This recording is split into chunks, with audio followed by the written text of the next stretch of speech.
ये पूरी कहानी काल्पनिक और अवैज्ञानिक है। हमारा चैनल किसी भी अंधविश्वास को बढ़ावा नहीं देता। इस कहानी का उद्देश्य केवल मनोरंजन है। अमावस की रात के अंधेरे में 4 शिकारी लखनपुर के वर्जित घने जंगल में निकल पड़े। शिकार करना प्रतिबंधित था, लेकिन वे शिकारी थे जो ऊंची रकम लेकर अवैध काम करते थे। वे जानवर की खाल के लिए हिरण या तेंदुए का शिकार करते थे, लेकिन वे पहले कभी इस जंगल में नहीं आए थे या उनके लिए एक नया क्षेत्र था। कासिम, रघु, रणबीर और इमरान को भरोसा था कि उन्हें यहाँ अच्छा शिकार मिलेगा। इतना आत्मविश्वास कि उन्होंने जंगल के किनारे रहने वाली एक बूढ़ी औरत की चेतावनी पर ध्यान नहीं दिया। बूढ़ी औरत काफी हड़बड़ा गई थी जब उसने उन्हें राइफलों के साथ जंगल में प्रवेश करते देखा था। यह जंगल शापित है, आज अमावस की रात है, अगर तुम्हें अपनी जान की परवाह है तो मत जाओ। लेकिन उन चारों ने उसकी बात नहीं सुनी और वे चुपचाप घने जंगल में चले गए, यह सोचते हुए कि किसी हिरण या जंगली सुअर को पकड़ लेंगे। लेकिन वे आगे आने वाले खतरे से पूरी तरह से अनजान थे। सब लोग अपनी आंखें और कान खोले रखो, अब हम हिरण के क्षेत्र में, हमें कम से कम 3 से 4 मिलने चाहिए। क्या तुम्हें सच में लगता है कि हमें इतने मिलेंगे? मुझे आशा है, मेरे दोस्त ने मुझे बताया है कि इस जंगल में बहुत सारे हिरण हैं। तो फिर हम आज रात को जरूर पार्टी करेंगे। तभी रणबीर को एक खुले स्थान में कुछ हिरण दिखाई दिए। उसने अपने समूह को चुपचाप आगे बढ़ने का इशारा किया। अब वे उस स्थान पर थे जहां से वे निशाना लगा सकते थे। लेकिन जैसे ही उन्होंने निशाना लगाने के लिए अपनी राइफलें उठाई, हिरण ने अचानक अपना सर उठाया और हवा सूंघ ली और 1 सेकंड के भीतर वहां से भाग गए।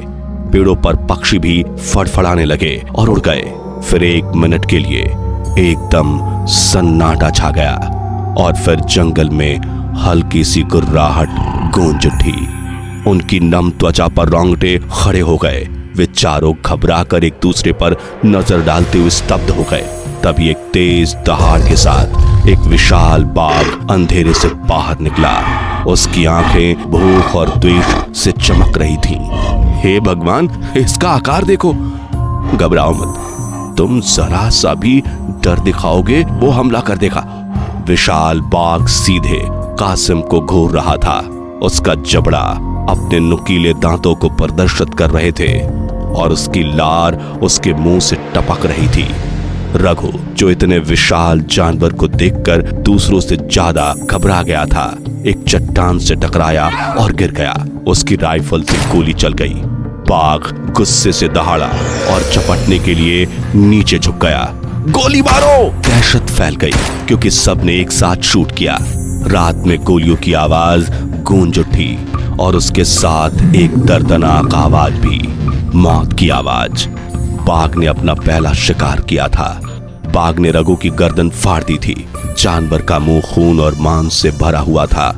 दृश्य इतना भयानक था कि कासिम पत्ते की तरह कांप उठा और चिल्लाने लगा।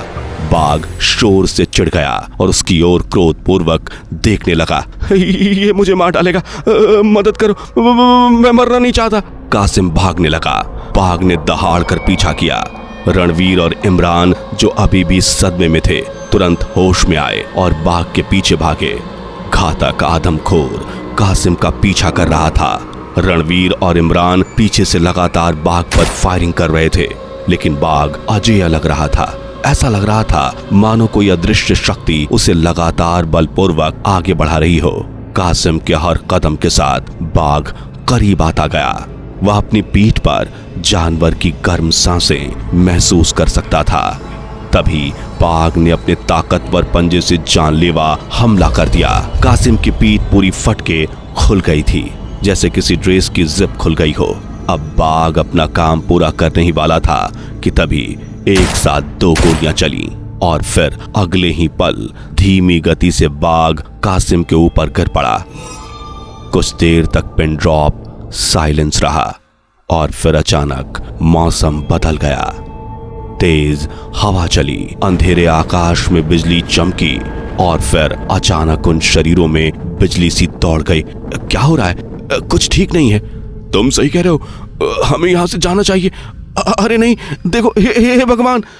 उन दोनों ने जो देखा उससे उनके दिल की धड़कनें रुक गईं, क्योंकि उनके सामने उनका दोस्त कासिम उठ खड़ा हुआ था, लेकिन वह अलग था।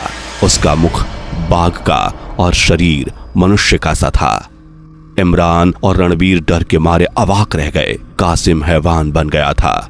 वह गुर्राया और खतरनाक तरीके से दोनों की ओर बढ़ने लगा। दोनों अपनी जान बचाकर भागे। जल्द ही वे अलग हो गए। थोड़ी देर बाद इमरान रुक गया। उसकी सांसें थम गईं और वह बेहोश हो गया। कुछ देर बाद जब उसकी नींद खुली तो वह अकेला था। उसने कहीं छिपने और सुबह होने का इंतजार करने का फैसला किया। उसने एक विशाल वृक्ष के नीचे आश्रय लिया। उसे नहीं पता था कि रणवीर कहाँ था। तभी उसे अपने ऊपर से कुछ हलचल महसूस हुई। जैसे ही उसे अपने हाथ पर कुछ गीलापन महसूस हुआ तो वह ठिठक गया।